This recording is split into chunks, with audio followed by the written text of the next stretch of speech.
1990, l'arrivée des premiers mathématiciens sonne le début de l'âge d'or de la finance. Goldman Sachs recrute les meilleurs. C'est la marque de la banque. Leur mission est de transformer le monde en équation et de fixer un prix à tout ce qui nous entoure, entreprises, États, individus, puis de parier à la hausse ou à la baisse pour engranger le maximum de bénéfices. En échange, la firme, comme on la surnomme, garantit à ses troupes une vie de millionnaire.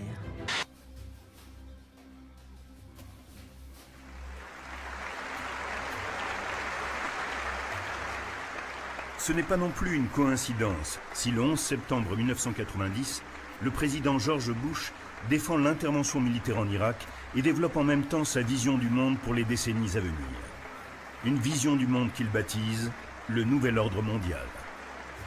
A new world order can emerge, a new era, freer from the threat of terror, stronger in the pursuit of justice, and more secure in the quest for peace. An era in which the nations of the world, East and West, North and South, can prosper and live in harmony. A world where the rule of law supplants the rule of the jungle. A world in which nations recognize the shared responsibility for freedom and justice. A world where the strong respect the rights of the weak.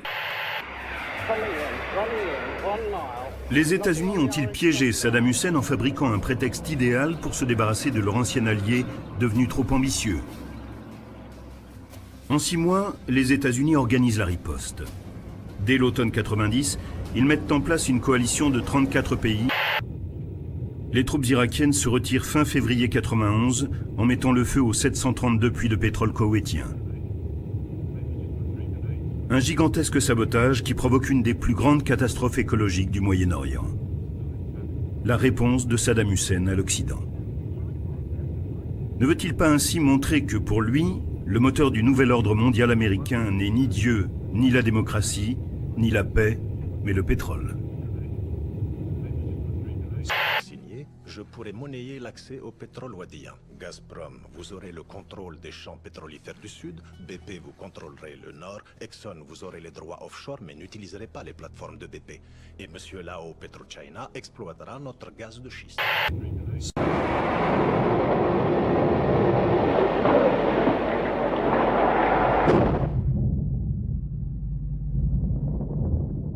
Premier acte du nouvel ordre mondial, le bombardement de Bagdad, la capitale irakienne.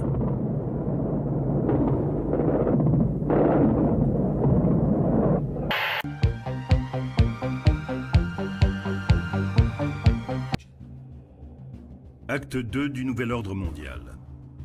Pour consolider sa mainmise sur le Moyen-Orient, l'Occident utilise cet échec apparent. Il impose à l'Irak un contrôle de son espace aérien, et l'armée américaine installe durablement ses bases en Arabie Saoudite, aux portes de la Mecque.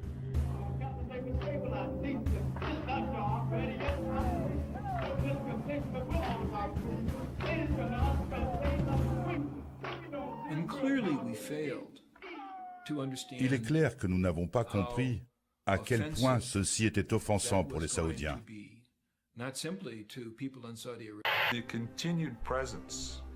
La présence continue des troupes occidentales, en particulier en Arabie Saoudite, s'est transformée en cri de ralliement pour les islamistes et les djihadistes. Al-Qaïda s'est mis à utiliser l'argument que les 3 lieux de l'islam étaient maintenant sous occupation.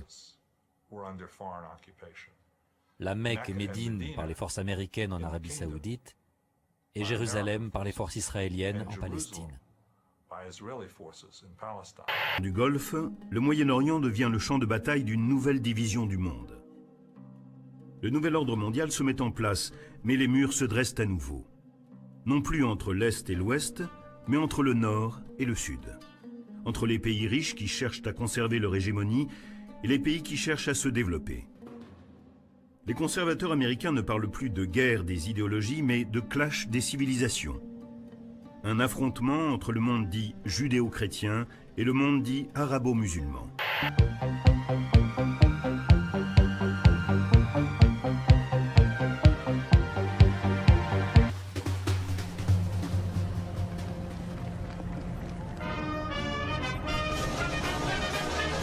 Aux États-Unis, les démocrates perdent les élections face à George Bush fils.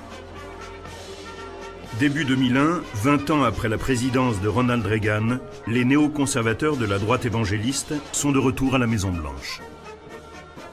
L'acte 3 du nouvel ordre mondial va maintenant se jouer.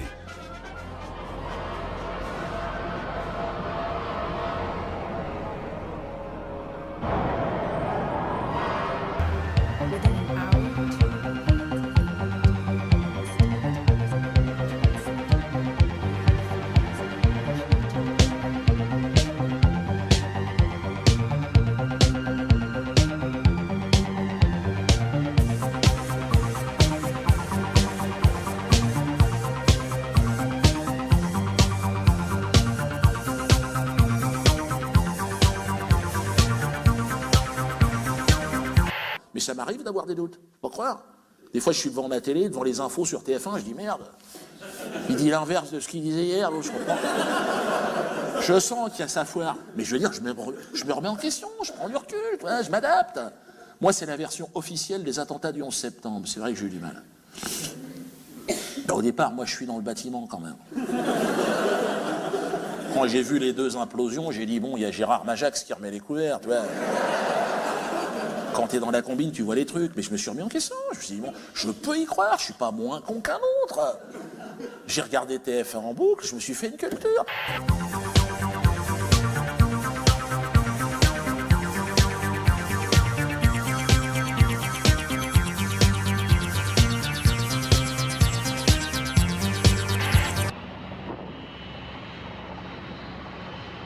But officiel de l'invasion, débarrasser le pays des talibans, anéantir Al-Qaïda et capturer Ben Laden, mort ou vif.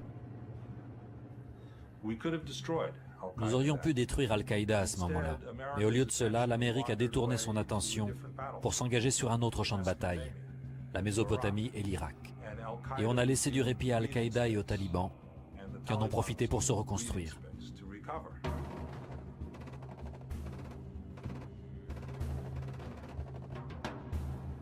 Les États-Unis se détournent de l'Afghanistan et décident d'envahir l'Irak. Officiellement, pour débarrasser le pays de Saddam Hussein et de ses armes de destruction massive, faire la guerre au terrorisme, traquer Al-Qaïda et rétablir la démocratie. La troisième guerre du Golfe commence. The transition from dictatorship to democracy will take time, but it is worth every effort. Our coalition will stay until our work is done. And then we will leave. And we will leave behind a free Iraq. Malgré la désapprobation des Nations Unies et d'une grande partie de l'Occident, l'administration américaine envoie 50 000 militaires occuper l'Irak.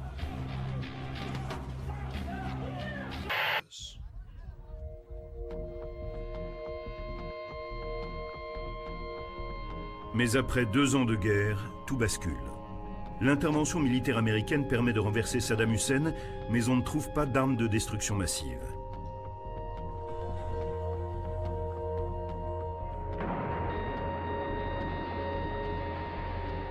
L'Amérique ne parvient pas à enrayer le terrorisme ni à éliminer Ben Laden. Au contraire, Al-Qaïda profite de la guerre pour s'installer en Irak et étendre son rayon d'action.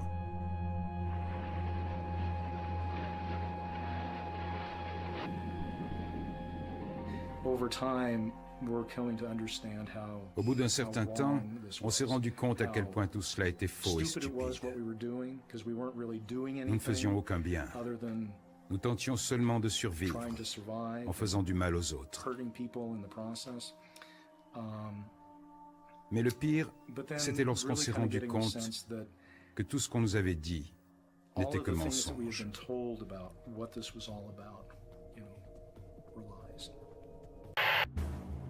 30 ans de guerre au Moyen-Orient et les 3 guerres du Golfe, la guerre Iran-Irak, puis la guerre du Koweït et enfin l'invasion de l'Irak ont participé à la politique de remodelage de ce que les néoconservateurs américains appellent le Grand Moyen-Orient. En occupant l'Irak mais aussi l'Afghanistan, l'Amérique a considérablement augmenté sa présence militaire et sa mainmise sur la région et sur ses réserves de pétrole. 20 ans après la chute du mur de Berlin, ces guerres menées de part et d'autre au nom de Dieu ont érigé de nouveaux murs.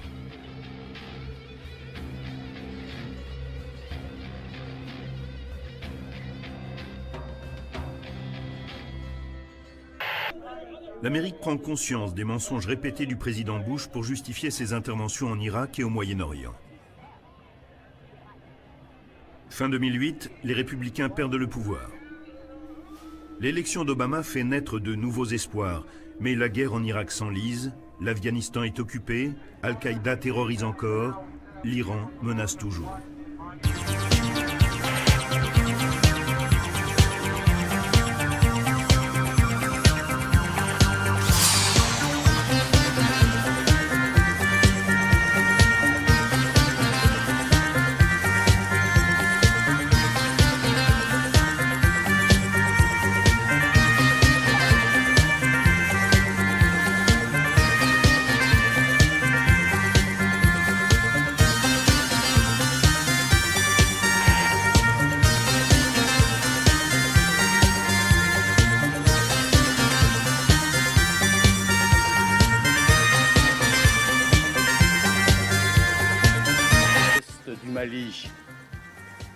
L'initiative des groupes terroristes a été bloquée.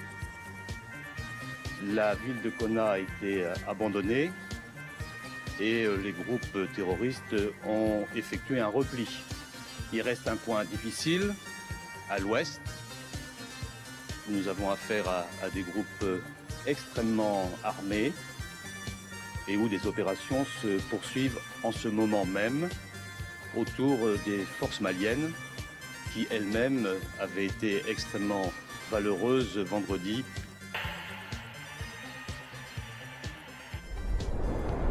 Sur cette vidéo diffusée par le site mauritanien Sahara Media, où l'on peut voir un tank de l'armée malienne aux mains des rebelles, un porte-parole d'Ansar Eddine revendique le contrôle de Konna.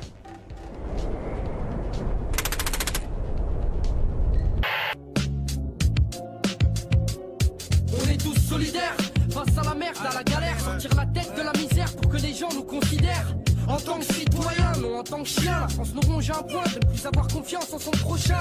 Législation conçue pour nous descendre, faire derrière les barreaux, et maintenant ils penseraient qu'on pourrait se rendre.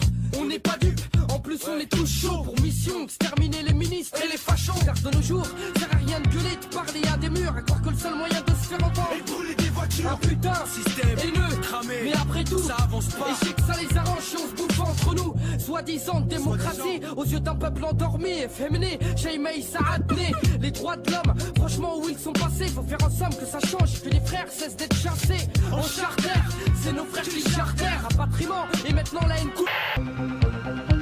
Son attaque, mais également par le britannique BP et le norvégien Statoil, a été enclenchée à l'aube par des hommes surarmés à bord de pick-up ici à Tigenturin dans la région d'In Amenas, non loin de la frontière libyenne.